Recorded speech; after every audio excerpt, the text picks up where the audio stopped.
recount what we have sort of gone through so far. I'll just just give you a few tidbits, and I think for mainly the World Association of Emergency Surgeons and Pancreatobiliary Surgeons 2018 consensus document, which gives level of evidence of 1A, 1B, and 2A, so that we are all sure what we should do in each situation. So as we are, I will stop at management, and then from there on,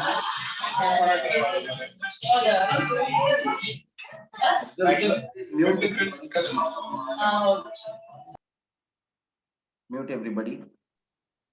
So I will stop at the management, and then from there on, as we are discussing the management, wherever appropriate, I will interject to give you the level of evidence and what we should be doing, and maybe ask you questions.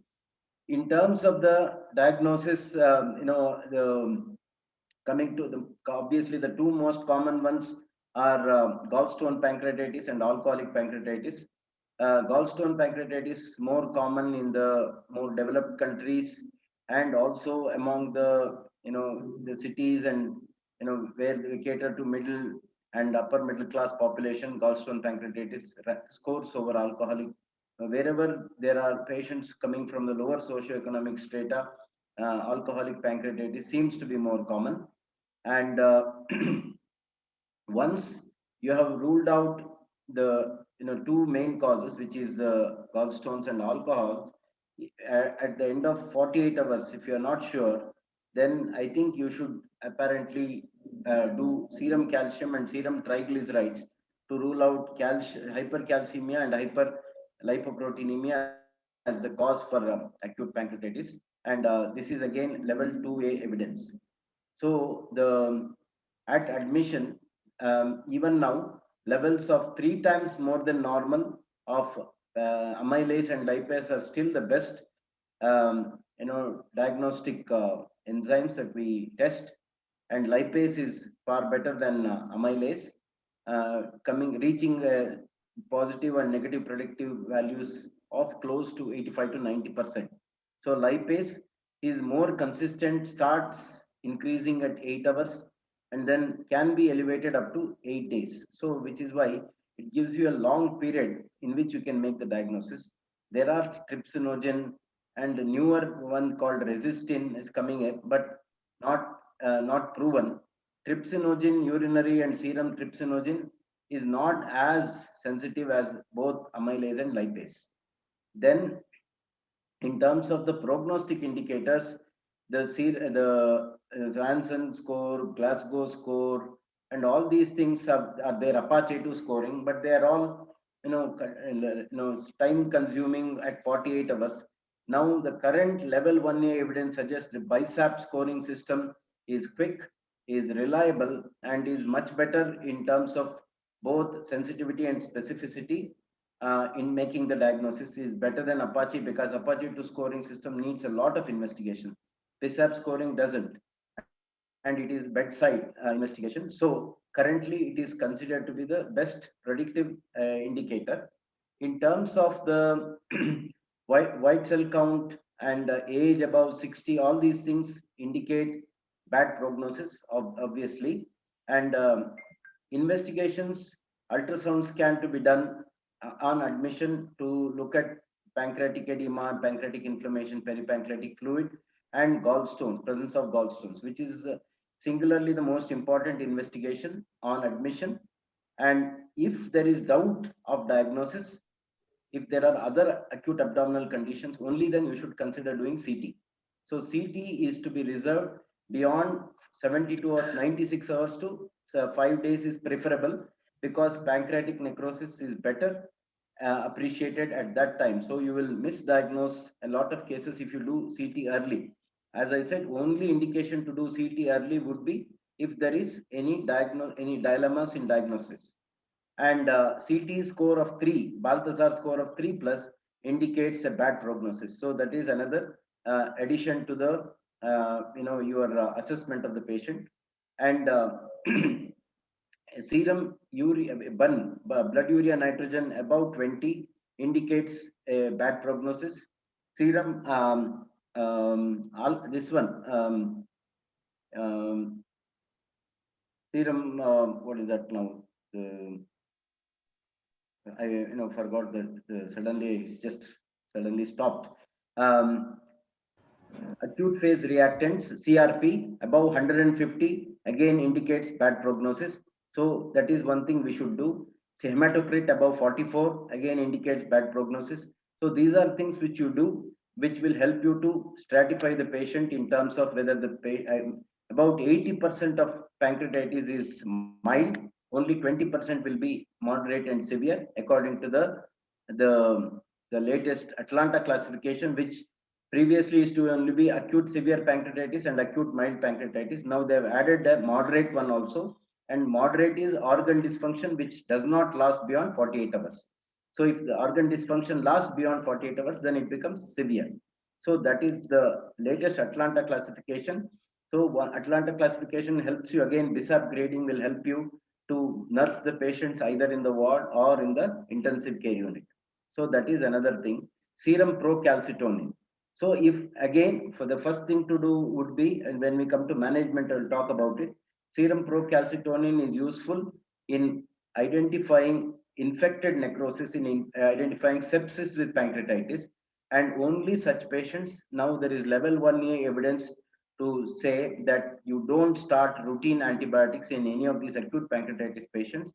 You only start antibiotics when there is indication, that is if CRP is more than 150 and serum procalcitonin is more than 3.8 nanograms per deciliter, you then start antibiotics. So this is level 1A evidence. So that is, all of this what I am giving you is, large studies, large cohorts of patients, and very good meta-analysis, very good randomized control trials. So these are levels of evidence you should follow. So I think, I think we have come up to the management so far. So we'll talk about the timing of surgery and all these things as we come to management. So is there any questions anyone wants to ask me about whatever I've just told you? Because I thought it is important to not. Yeah. Srikanth here. Yes, Srikanth. You are a consultant or exam going PG? Yakappa. You told almost you told everything. Huh? Allah, I just wanted the students to know, because aid in management of patients. These are all practical points. These are all what we need for day-to-day management of patients. So this is why I've gone through the latest recommendations I'm telling you. Any doubts? Excellent. Anybody? If there are no doubts, if there are no clarifications, then Indraja, please start. Okay, sir, I have yeah. Yes, sir. Question, sir.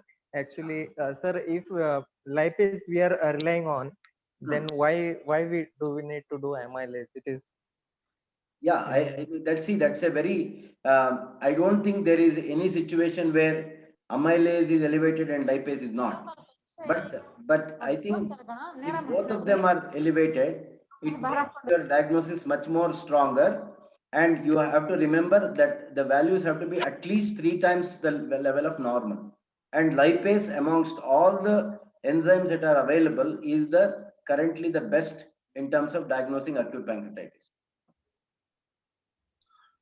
Find who asked this question. Find out whether they have done any of these studies, whether lipase alone is done, serum, amylase, lipase both done, and amylase alone done. Have a look. Okay, sir. I'll find and put in. Any correlation, please let us know.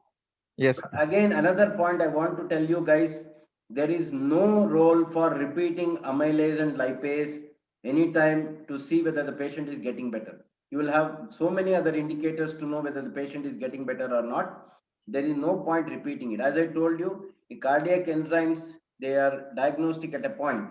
They go up at a certain time and then come back down at a certain time, irrespective of the condition of the patient. Similarly with lipase and amylase. So don't repeat any of these things unless there is patient is not getting better beyond 8 days. Then if you repeat them, then you know if there are any local pancreatic complications like pancreatic fluid collections, pseudocyst formation, persistent necrosis, infected necrosis. But then there are other indicators for you to make those diagnoses. So you don't need to rely on lipase and amylase. Okay, right. What are the day-to-day investigations to assess the progress of the disease Yeah. or whether is responding to treatment? So day-to-day assessment, only thing that it will help you, the few things that will help you, LDH levels, then hematocrit value, and then blood urea nitrogen. I think these are the three things, and CRP. So CRP will tell you, if the CRP is coming down, it will definitely tell you that the inflammation is getting better. The blood urea nitrogen will tell you that there is no organ failure, or if there is transient organ failure, it is getting better. And hematocrit again will be a very good one. Again, it's a very independent prognostic factor. Hematocrit is an independent prognostic factor. Blood urea nitrogen is an independent prognostic factor. CRP is an independent prognostic factor, and LDH as well. So these are the four things you may have to monitor on a day-to-day basis, apart from the vital signs and urine output and all these things, pain requirement, and the general condition of the patient. Any other doubts? Hello, sir. Yeah, yes, sir.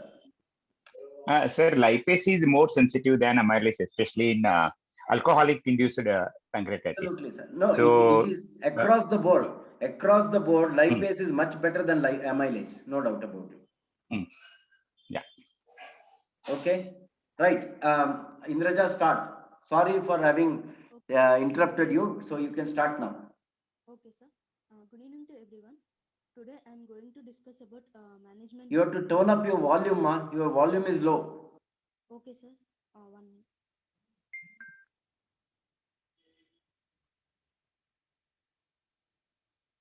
Am I audible, sir? You are audible, but you are still like talking in a cave. Okay, sir. Now better. Yeah. Yes, sir. Today I am going to discuss about management of acute pancreatitis. In most of the cases of acute pancreatitis, about 85 to 90% of the cases are self-limited that may resolve in 5 to 7 days. And remaining cases may end up with severe acute pancreatitis. After diagnosis has confirmed, we have to start aggressive fluid resuscitation and start intravenous analgesics, and we have to assess the severity of the pancreatitis, and we have to look for the etiologies, what the cause of the pancreatitis. The severity can be assessed by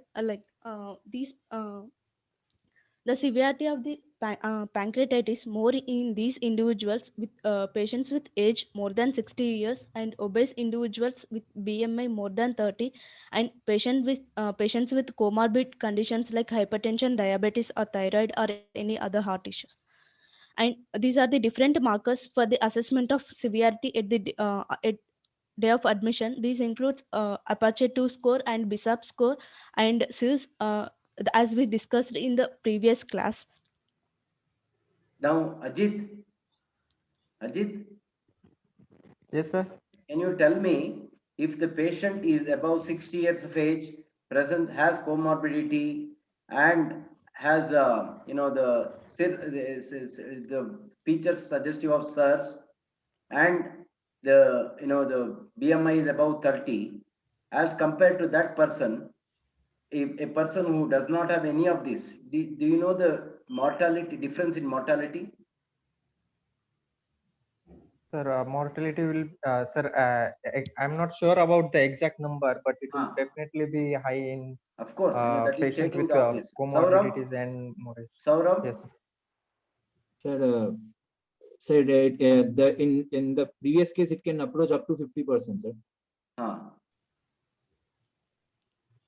So while the second case, it will be 5 to 10%, sir. Abdul? 10 to 20%, sir.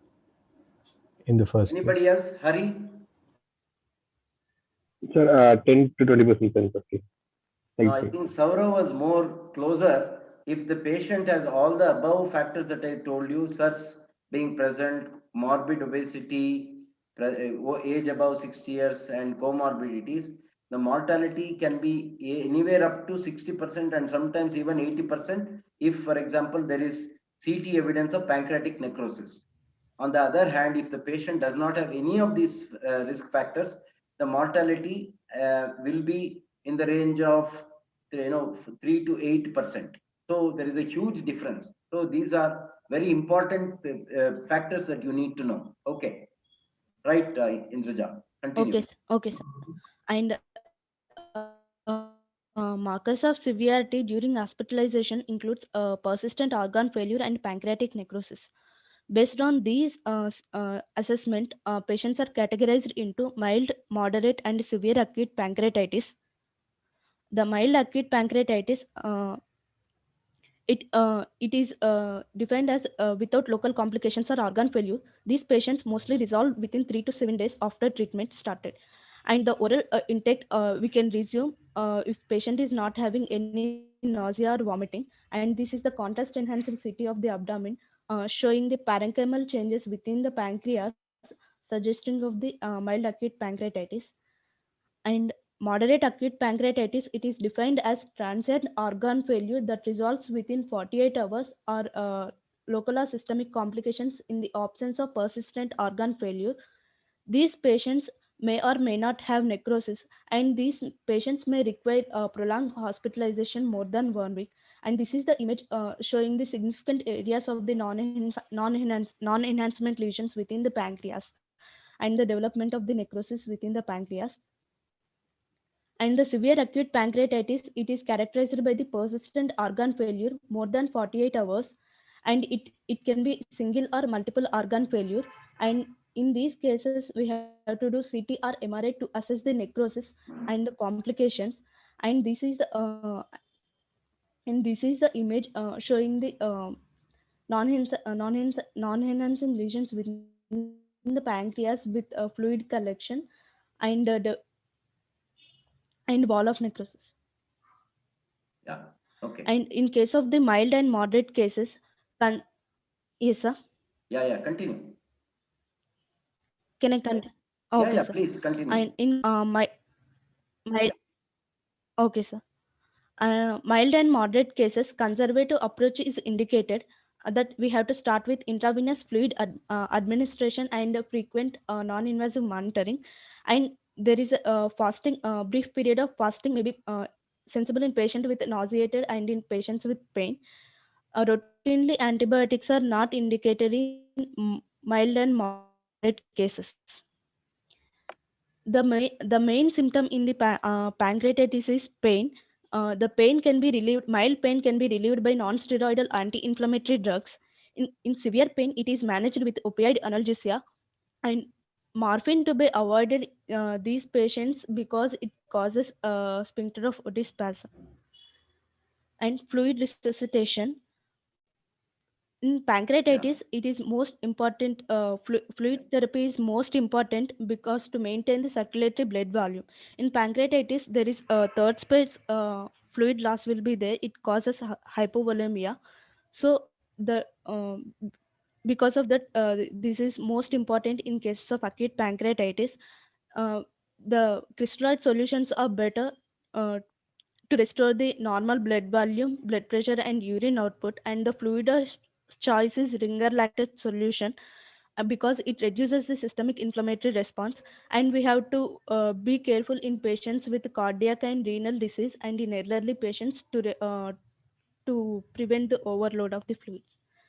And we have to start ringer lactate or NS initially at 15 to 20 ml per kg per hour, followed by 2 to 3 ml per kg per hour to maintain urine output of more than 0.5 ml per hour. And the measurement of hematocrit and burn for every 8 to 12 hours is important to know the adequacy of the fluid resuscitation.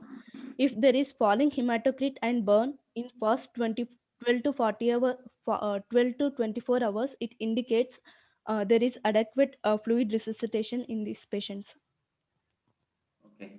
And nutritional support in Just a case of minute. mild acute pancreatitis. Indraja, stop. Yes, sir. Just a minute. Yes, sir. How does ringer lactate Oh, okay, reduce SIRS? So, You said ringer ringer lactate it reduces the SIRS. CRP. Yeah. Yes, Ah. yes, sir. Oh. So it reduces the CRP levels in blood, sir. But CRP is only an indicator of CRP, C-reactive protein is an indicator of inflammation. But how does ringer lactate reduce SIRS? Anybody? Ajit, Sir, I think lactate, ringer lactate will have lactate, sir. So lactate will be converted into bicarbonate, which will reduce the acidosis, sir. And so it will help the hypoxia. yeah, that is the proposed theory. There Yes. are not enough good sir. level evidence to suggest that ringer lactate is far superior compared to normal crystalloid solutions. But I think still it is relatively better compared to all other crystalloid solutions. So I think ringer lactate is a good fluid to start. Dr. Nooli asks, Indraja, Yes, sir. what are the organs that Yes, will sir. fail in acute pancreatitis? Sir, renal failure is there, Yeah, will renal present, sir. failure, right? Then Yes, sir. And cardiac cardiac failure will be also present, sir, cardiac failure is because of the relatively late. hypovolemia. That is Okay, relatively okay, late. Okay, what Cardiac else? failure is the okay, last sir. event. Okay, sir. And because of the hypovolemia, and there is a chance of What is the DIC. second most common thing, ma?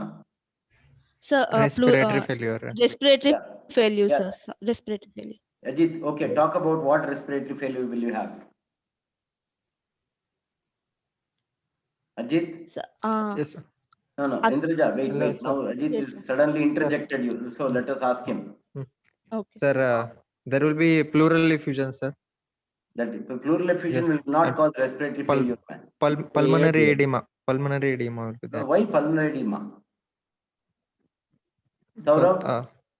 Say ARDS, acute respiratory distress.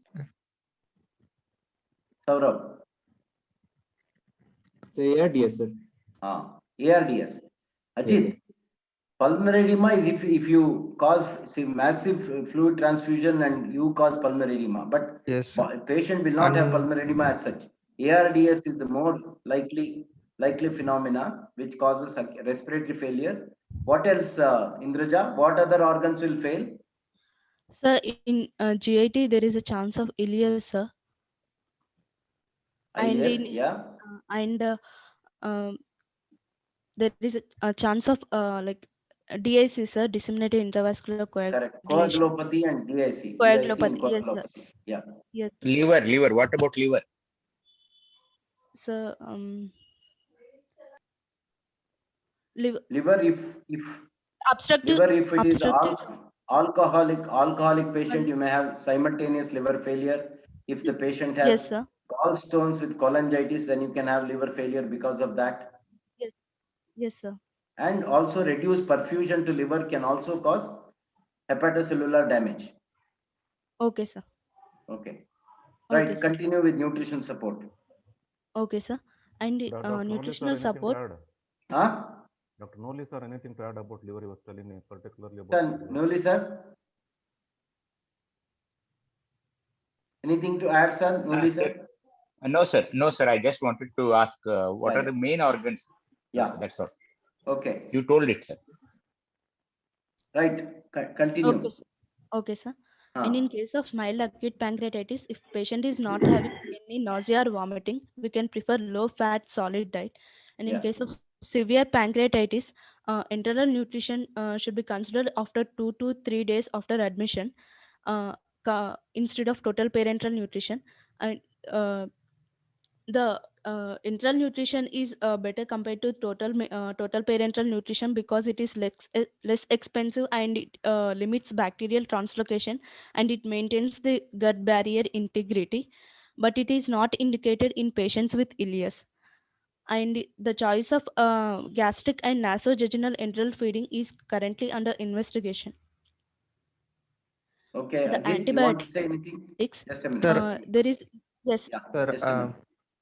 sir, Yes. I think we should start feeding as when the patient feels hungry, sir, and That is in mild pancreatitis. mild But what pancreatitis, about yes. severe? And in What- severe, sir, I read a paper which says that early nasojejunal feeding, sir. Yeah. So that is usually, see, by the time you establish a diagnosis and see how the patient is going, it will take about 48 hours or so. So as soon as you've established the diagnosis and it is severe, you can either pass a nasogastric or a nasojejunal tube and start feeding. So I think enteral feeding is superior.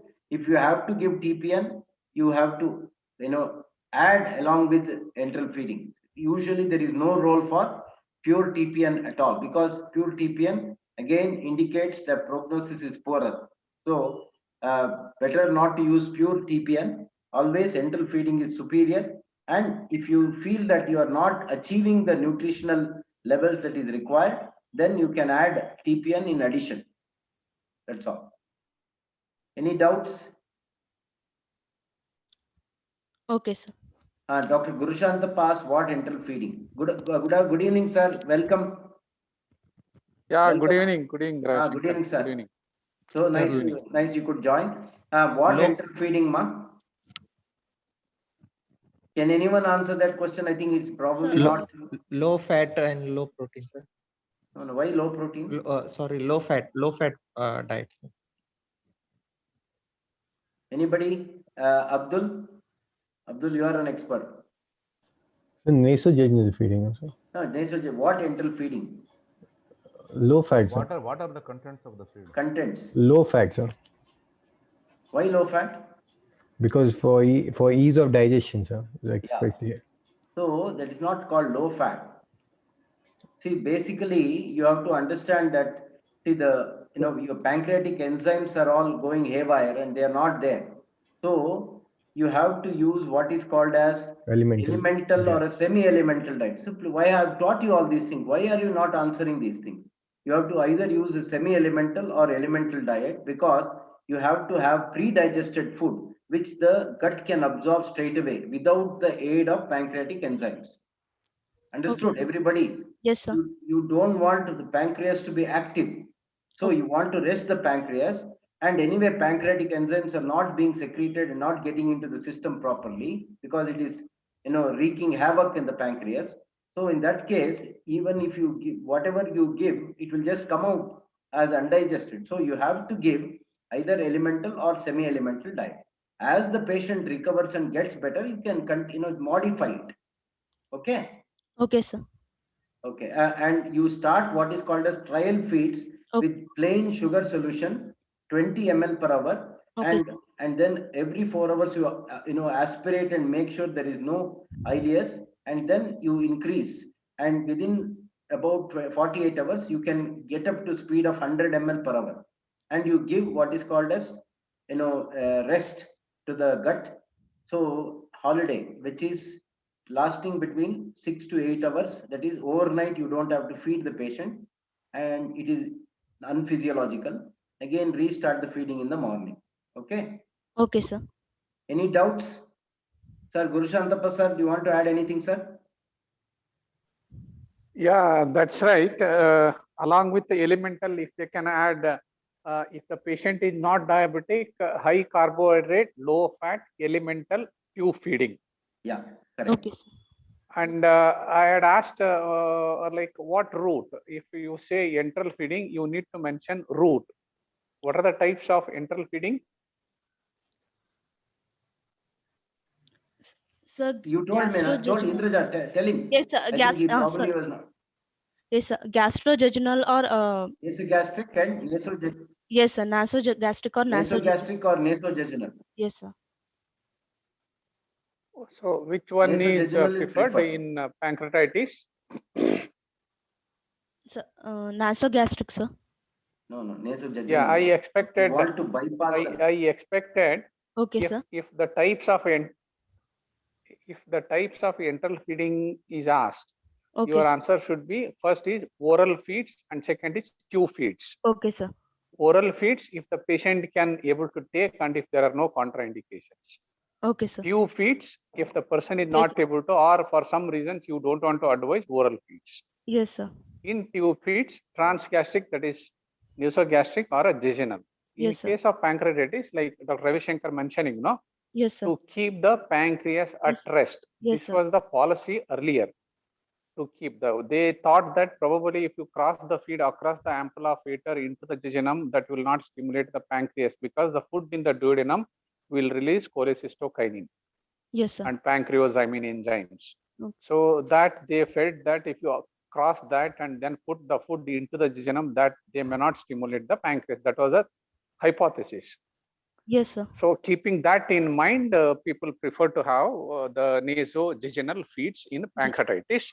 But nowadays, this may not very good, it will not hold good, because even the food in the jejunum also can cause the pancreatic stimulation. But preferred route of administration is tube feed, trans nasojejunal feeds.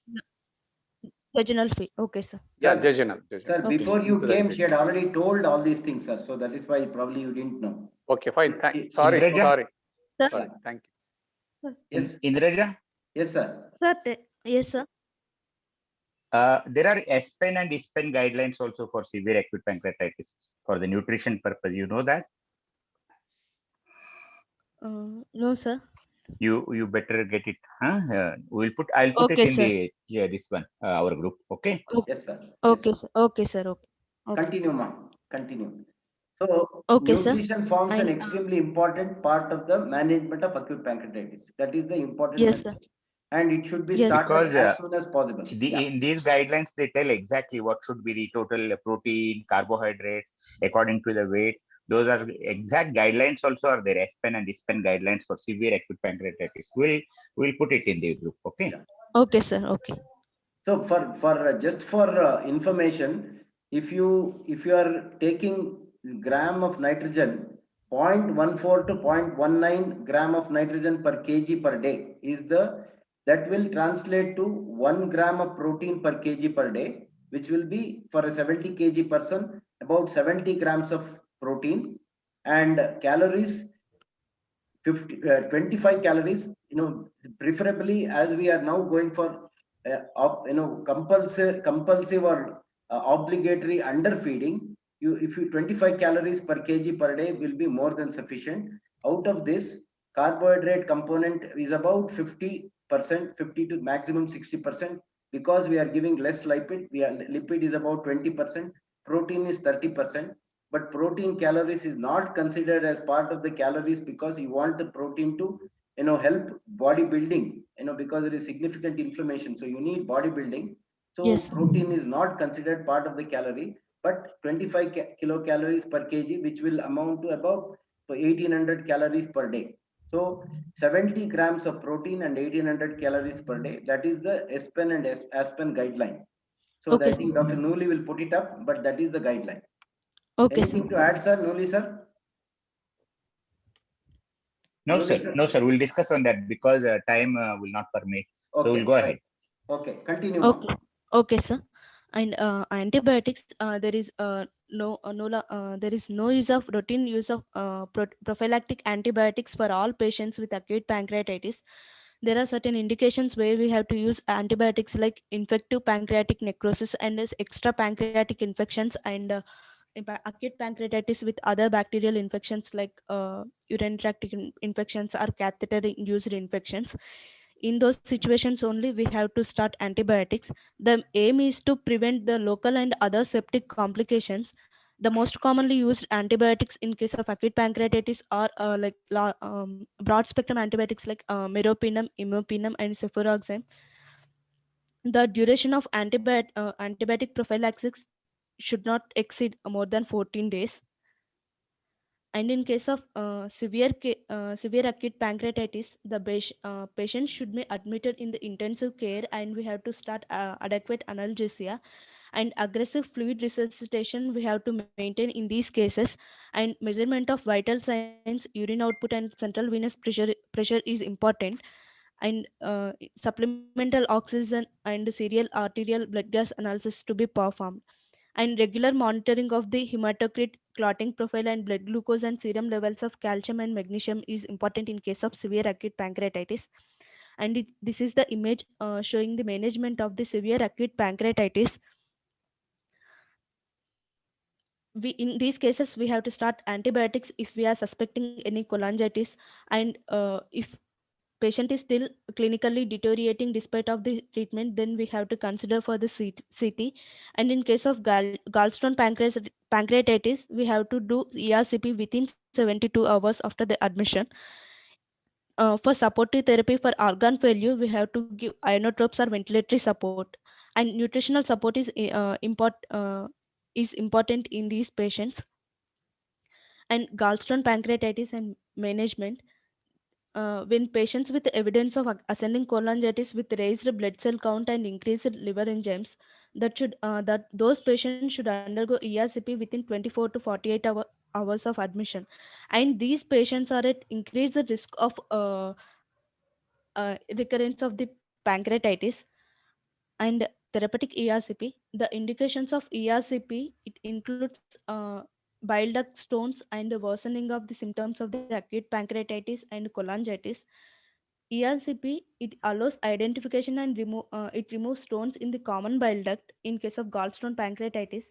Patients with severe gallstone pancreatitis and ongoing biliary obstruction, ERCP should be done urgently. The main drawback of the ERCP, because there is worsening of the symptoms of the pancreatitis.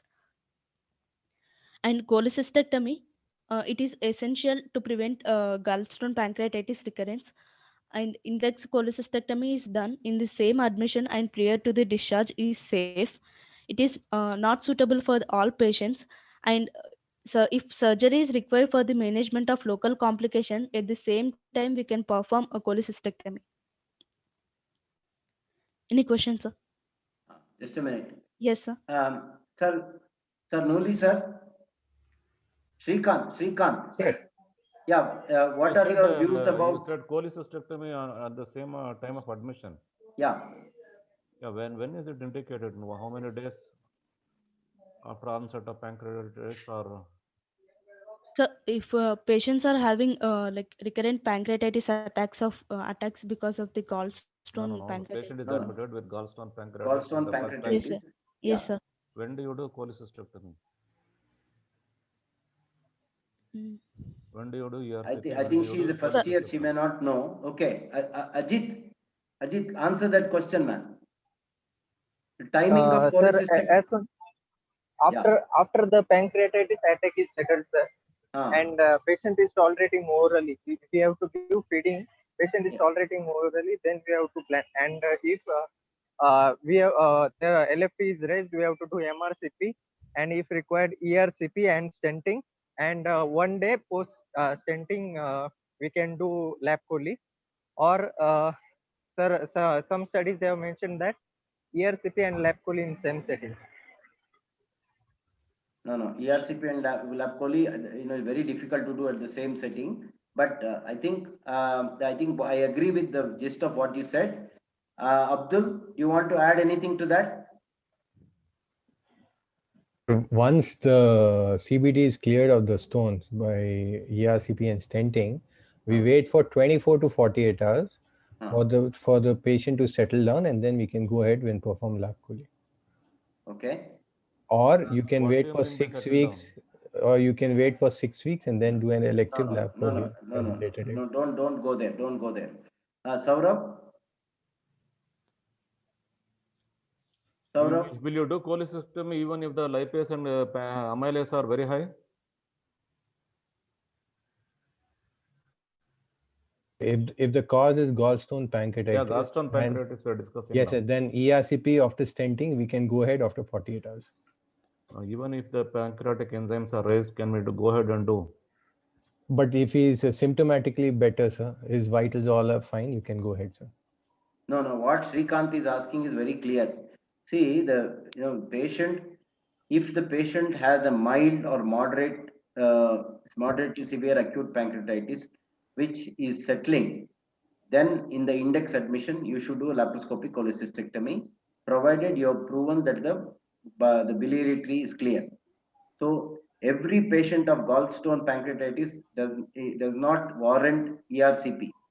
So many of them may be transient because the sludge or whatever has passed. So MRCP is indicated. ERCP is only indicated that if the MRCP indicates that there is a obstruction to biliary tree, or if the patient has cholangitis.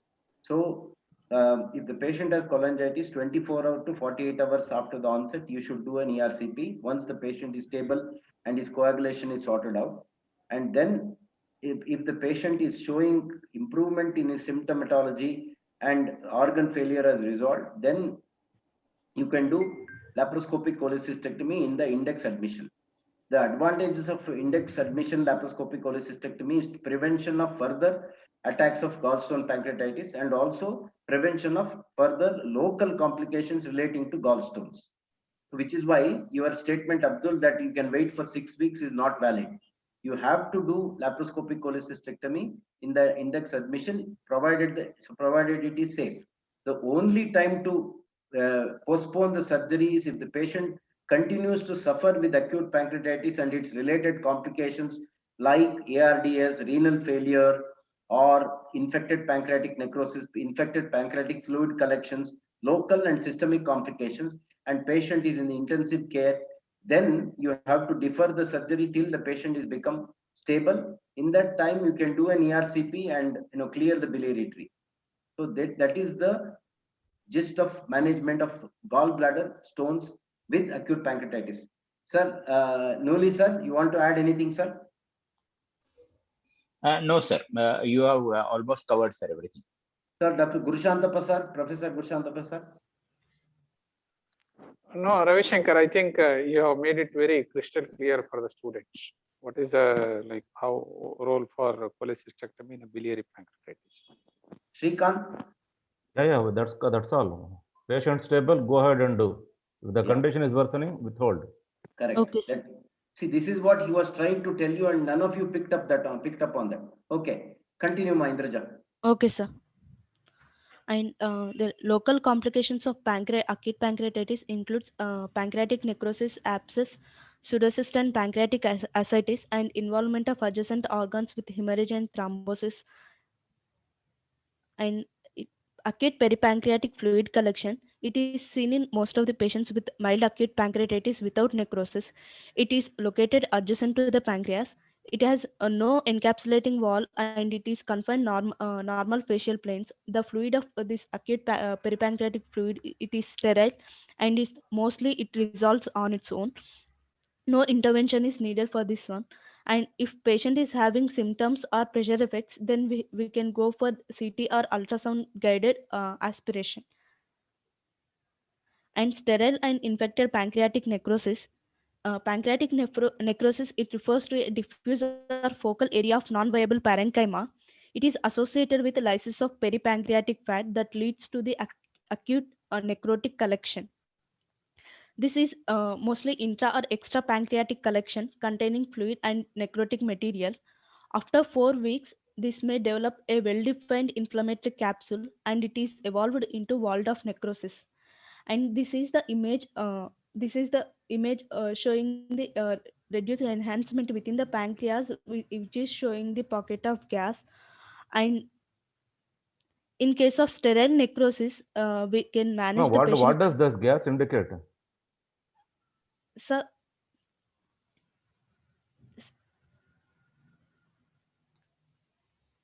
What does the gas indicate, ma? That is not the gas actually. You will have multiple spots if it is. yes, What does it indicate? If there is gas in the pancreatic, in this one, necrosis. Ajit? Sir, gas forming organisms or infection with gas producing organisms. Okay, so it indicates infected necrosis. okay, sir. Okay. Okay. Okay. That is one way of differentiating sterile necrosis and infected necrosis. Infected necrosis. Okay, sir. Okay. What are the gas producing organisms?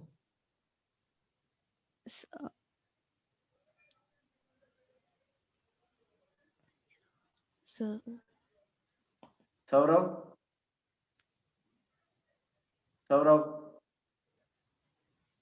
Sir, so Klebsiella, sir, Klebsiella Proteus, E. coli, Klebsiella Proteus, like that, sir. Clostridium. Sir, Clostridium. Be specific, man. Clostridium. I'll talk to you later, sir. Yes. Yeah, thank you. Yeah, continue. okay, sir. Hello? Yeah. Shall I continue, sir? Yeah. In case of sterile necrosis, we can manage conservatively. Infected necrosis, we have to start targeted antibiotics. And pancreatic debridement necrosectomy is definitive management in case of infected necrosis, but it is the decision is is or generally influenced by response to antibiotic treatment and overall clinical condition. Is targeted antibiotic. Sir, like meropenem or imipenem, sir. Yeah. No. I What think that is? he asked a very specific question. What is targeted antibiotic? My questions are single line, answers are single line. Abdul, sorry, Saurabh. Sir, What is targeted antibiotic therapy? so, so based on the organism, How do you know based on which organism? That is why Srikanth asked that question. Ajit, Sir, culture sensitivity, sir. how do you do culture sensitivity? Here, aspiration of the fluid, sir, and then sending for culture.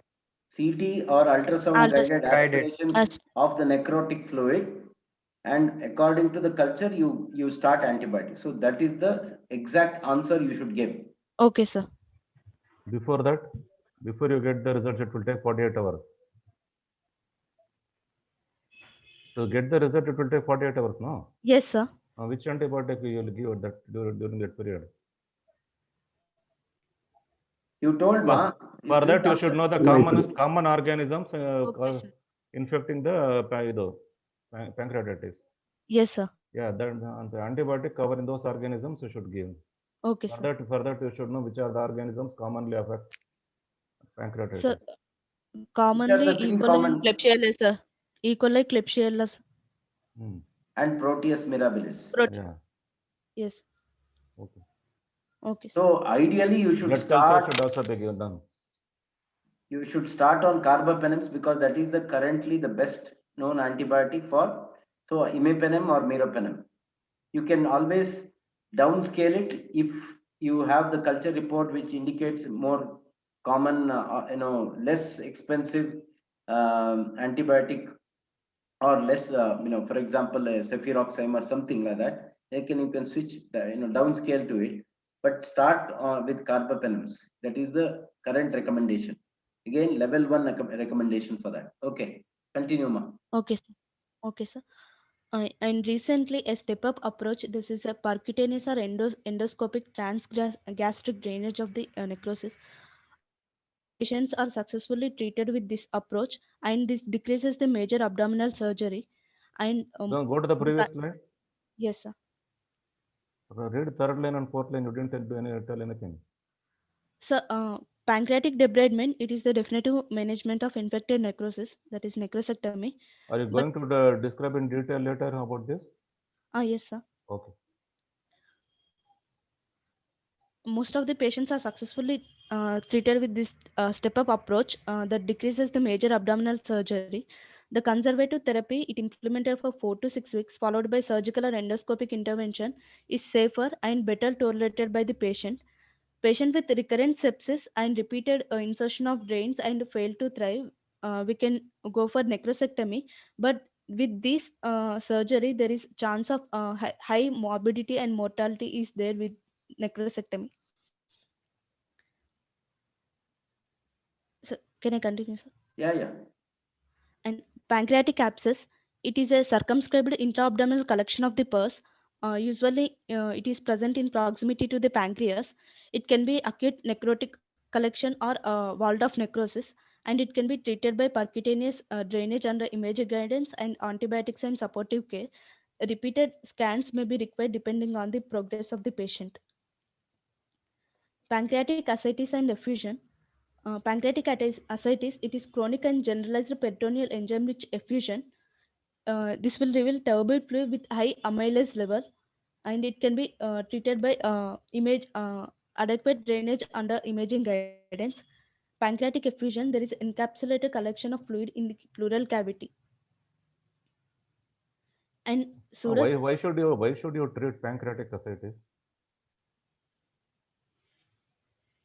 So, patients will have symptoms of like distress and. No, pancreatic ascites is it a huge collection? No, sir. You are by aspirating, you are trying to introduce infection. Number one.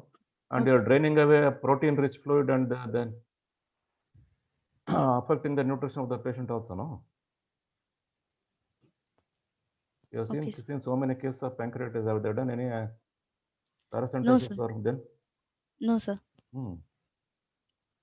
Pancreatic acid, if you control pancreatitis, that gets absorbed, alwa. When do you drain pancreatic acid? Indraja, do you know the answer or not? No, sir.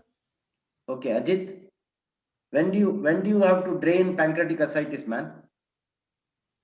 Not sure, sir. Saurabh? If it gets infected, sir. Infected, okay, one. Then, even then you can give IV antibiotics and see and monitor the patient. Okay, right. Sir, if it keeps on getting collected, sir. No, but there is a particular point to that. Why Sir, should can it I keep on getting collected? Because of pancreatic duct disruption. That is the word, ductal disruption. Yes, Now sir. you're talking. You have to treat the cause, not the result. So if there is ductal disruption, only Yes, sir. then you have to do a pancreatic stenting. You know, you Stenting, can do an Pancreatic ERCP duct and stenting, pancreatic yeah. stent that will stop the ductal, leak. Ascitic There is fluid will get complete reabsorbed on transaction. its own. If there is complete transaction, then it's a different thing. But otherwise, you can do an ERCP and stenting. Okay, sir. So, okay, so we'll bring Dr. Guru Shantappa in. Sir, Professor Guru Shantappa, sir. Yeah. Sir, your views on the timing of surgery in pancreatic necrosis, walled-off necrosis. You are an expert in pancreatic diseases. Please enlighten the students, sir. She has mentioned rightly the step-up approach. That's what is practiced nowadays. Yes, sir. She has rightly mentioned, and the meaning of step-up approach is you start with a minimum possible procedure with a minimum anesthetic agent, and then go to the higher, that is the necrosectomy. Yeah. Rightly, she has mentioned. Only thing, 2 points in that for the postgraduate students, even if you get in a theory, even if your plan is to remove the infected, the necrosis, you should go with a laparoscopic route, either a retroperitoneal route or the transperitoneal route, depending on the site of the necrosis. Yeah. Next comes minimally invasive procedure, that is doing a 2-inch laparotomy either in the anteriorly or in the retroperitoneal area under image guidance, and then trying to remove as much as possible. The last resort should be doing a laparotomy. It should be the last, which earlier people used to practice with a high mortality. So you have rightly mentioned the step-up approach. Okay, sir. Okay, sir. Ajit, now, sir, professor has already delineated how to do it. But what are the definitive indications for laparotomy? Sir, when there is peritonitis, sir. If there is peritonitis, you can still do laparoscopy. Why do you want to do laparotomy? And if we are not, if there are difficulty in doing laparoscopy. No. See, What difficulty you face in laparoscopy and pancreatitis, man? Saurabh? You dig your own grave by answering like this in the exam. Ajit, you are answering so, very, today is not on form. What difficulty you have in laparoscopy and pancreatitis, tell me. Because the retroperitoneum will be difficult to... Transperitoneal, they are suggesting, no? Saurabh? So I'm not sure about this answer, sir, actually. Abdul?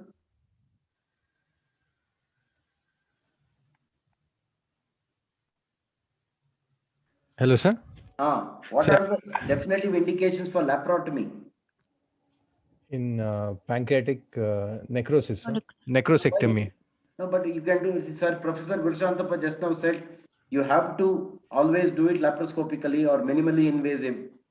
Only very, very rarely you have to do, laparotomy for that. But there are definitive indications for laparotomy. Do you know or you don't? No, sir.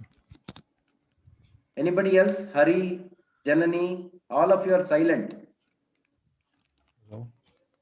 Okay, see, if there is compartment syndrome, if there is very severe acute pancreatitis with compartment syndrome, you have to operate. You have to do a laparotomy. if there is evidence of contiguous other organ involvement, for example, bowel ischemia due to progression of mesenteric or portal vein thrombosis or splenic vein thrombosis, you have to do a laparotomy. Or, or if there is significant bleeding which cannot be controlled by local methods or endovascular methods. If there is significant bleeding which you cannot control, these are the three definitive indications for laparotomy. Otherwise, preferred method is, please remember, preferred method is laparoscopy or minimally invasive surgery. Endoscopic, that is transgastric endoscopic necrosectomy can be done, or laparoscopic necrosectomy can be done.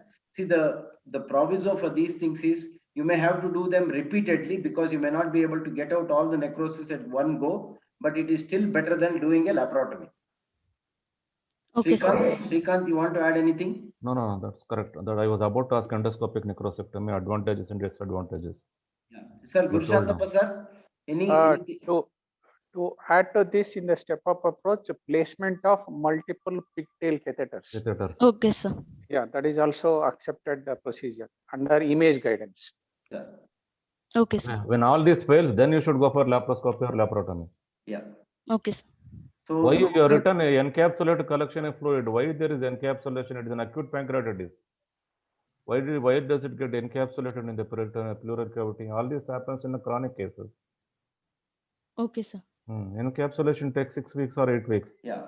Okay, sir. Continue, ma. Okay, sir.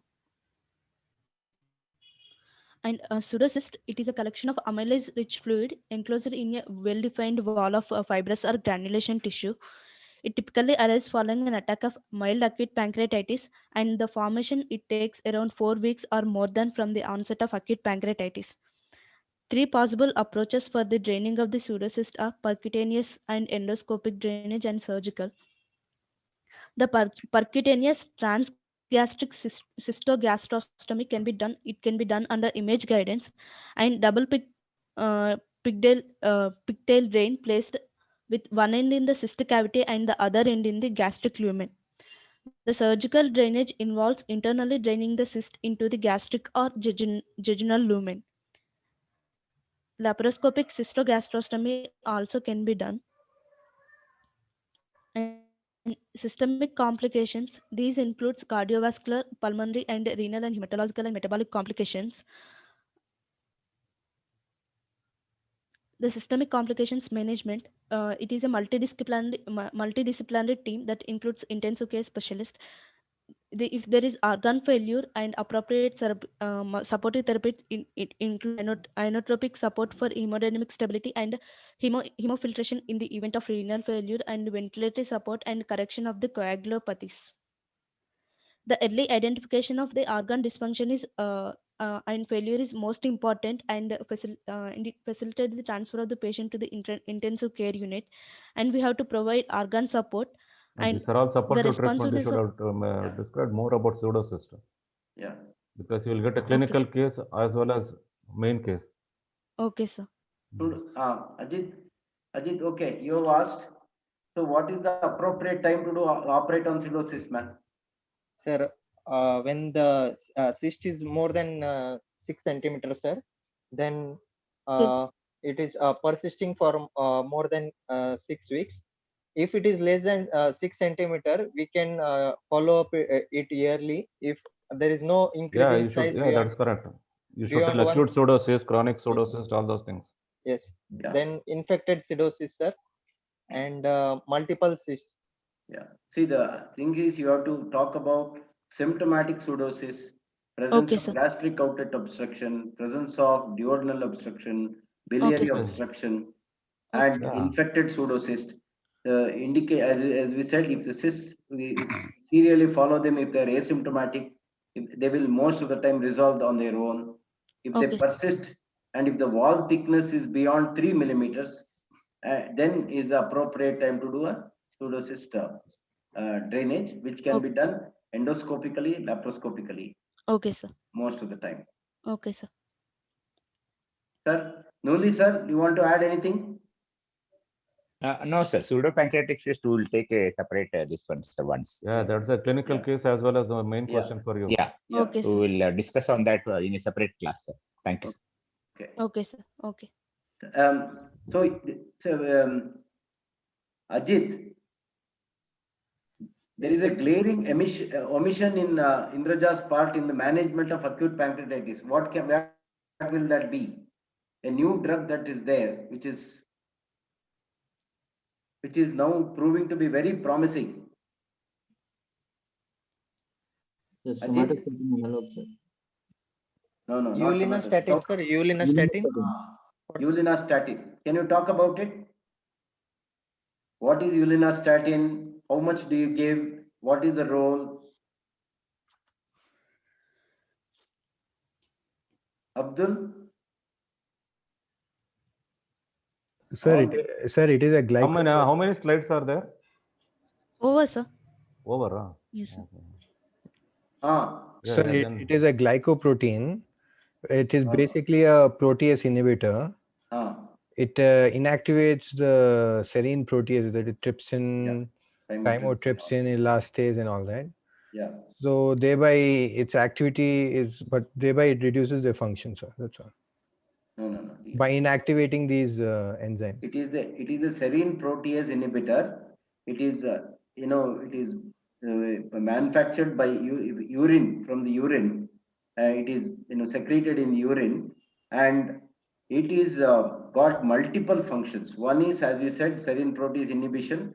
So it prevents the action of trypsin, chymotrypsin, elastin, cathepsin, and all the things. It also prevents the pro-inflammatory reactants like the IL-6 and the kallikrein, and all the the neutrophil activation is prevented. So it acts at multiple levels, and it is used if it is used as soon as you diagnose acute pancreatitis with organ dysfunction, it can abort an organ dysfunction. If organ dysfunction has already set in, it can treat it. It can, if ulinastatin in retrospective studies have shown a reduction of about 60% in mortality and morbidity compared to the cohort, and now there are large scale prospective randomized control trials are already going on, and the results are very encouraging. It is also used in acute lung injury and all of these things. So it prevents ARDS, prevents acute renal failure, and prevents the sepsis and also coagulopathies and all these things. So ulinastatin is going to be one of the important drugs in future. It is already being used, but prospective randomized control trial data is awaited. Sir, how many days we have? If anyone, please make a note and put it in the group about this drug. So it is given in the dose of 100 to 200,000 units every 8 to 12 hours for 5 days. It is expensive, 4,000 units per dose, but I think it is certainly very useful. So from the experience, I don't have a huge experience, but in the 5 patients which we have used, all of them the organ failure was reversed, and all of them were severe pancreatitis, and all of them went home without needing ventilatory support, renal dialysis, and things like that. So ulinastatin is definitely one for the future, and I think already a lot of people are using it. I think randomized control prospective trial data is awaited, but retrospective data is excellent, very, very good. It is produced by Bharat Serum, sir. Yeah. It is produced by Bharat Serum, and it costs around 2,700. Okay, 2,000 now it's for 1 lakh units. Yeah, it's come down. Yeah, but definitely should be considered in all acute severe pancreatitis. Mild pancreatitis, you don't need to use it. The moment there is organ dysfunction, please consider using it. Okay, sir. So go for conclusion, sir. If you can give some note about that drug in the group. Yes, yeah, definitely. Yeah, I will send a link to that. Okay, sir. Professor Gurushantappa sir, any experience about no, absolutely. I don't know about this drug. Maybe we have to find out. I don't really. Okay, sir. Anything else to add, sir? I did not see about mentioning a pancreatico-pleural fistula. She mentioned just a pleural effusion. Yeah. Specifically, if she can highlight what is pancreatico-pleural fistula, because it is one of the common way of presentation also sometimes. Okay, sir. Indraja, do you want to say anything? You Any- seem to say okay for everything. There is a question. Please answer that. Sakad observation, but So that I don't know, sir. That is okay. okay, I don't know. Ajit, pancreatico-pleural fistula. I think Dr. Nooli sir had already mentioned last class. Pancreatico-pleural connection, lymphatics.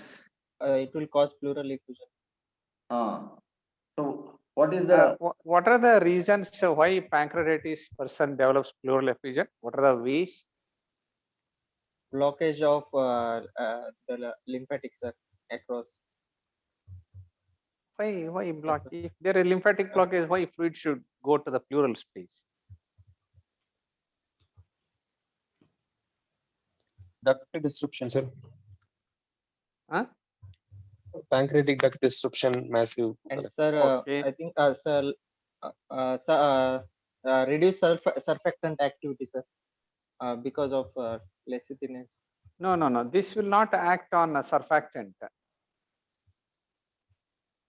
that is a cause for ARDS. That is a cause for ARDS, but not for this. Okay. Sir, Nive Hedi sir, I don't think they know. Yeah, see, first you should know why there is pleural effusion if there is a disease under the diaphragm. One is all of you know that it may be a part of the sympathetic effusion because there is inflammatory process going underneath the diaphragm. One. Second, there are retroperitoneal lymphatics which can carry fluid which is there in the abdomen into the pleural cavity. Third, there are anatomical openings in the diaphragm. Normally, there are anatomical openings. So, fluid can sweep through these normal openings in the diaphragm into the pleural space. So, pleural effusion is a known entity in almost every case of pancreatitis. But if it is a massive non-responding pleural effusion, then you should think in terms of pancreatico-pleural fistulas. Yeah. That is secondary to invariably, if the person has been diagnosed as pancreatico-pleural fistula, invariably they will have a duct disruption. Correct, sir. Which can be very well made out with MRCP. And these are the patients who needs the intervention into the pancreatic duct in the form of stenting. Otherwise, they don't respond just by putting an intercostal drainage. Correct, sir. Okay, sir. Right. Okay, Indraja, come to conclusions. Yes, sir. The management of acute pancreatitis, it remains challenged because of the severity of the complications associated with it. And the progress has been made in the management of pain, resuscitation, antibiotic prophylaxis, and enteral nutrition, and therapeutic ERCP. And progress also has been made in the intensive care management and systemic complications. Okay. So, Srikanth. No. Conclusion means you should give specific thing. 2 lines, Okay, mild sir. acute pancreatitis, moderate Okay. management, what specific thing you do, severe Okay. what specific thing you do. Okay, sir. That's all. What are the specific things Yeah. what are the specific points that does indicate that it is not respond? Ade helbeku. Okay, sir. Progress has been made in the management of pain andre is it a conclusion enamma? Progress has been made in the intensive andre. Now not what progress anta question barutte next. So, Srikanth, your final thoughts. Yeah, very good. First year, Excellent. Don't worry. As I always tell, first year you should discuss with the registrar before presenting. You should show that to the registrar or Niranjan or anyone. Okay, sir. And take their suggestions before presenting. Okay, sir. Okay. Gurushantappa sir, conclusions. In the pain management nowadays, because we have anesthesia people as intensivists, and most of the severe acute pancreatitis are managed or indication for managing at ICU care. Pain relief in the form of epidural analgesia is one of the very important way of managing pain relief. Yes, sir.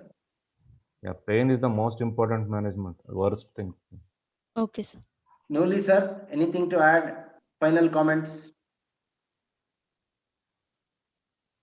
Nooli sir, I think he's left, I think. Okay. So, any postgraduates? Abdul, any comments? No, sir, nothing as such. But I had told her to put the algorithms. Yeah. And she had shown me only yesterday, sir. Okay.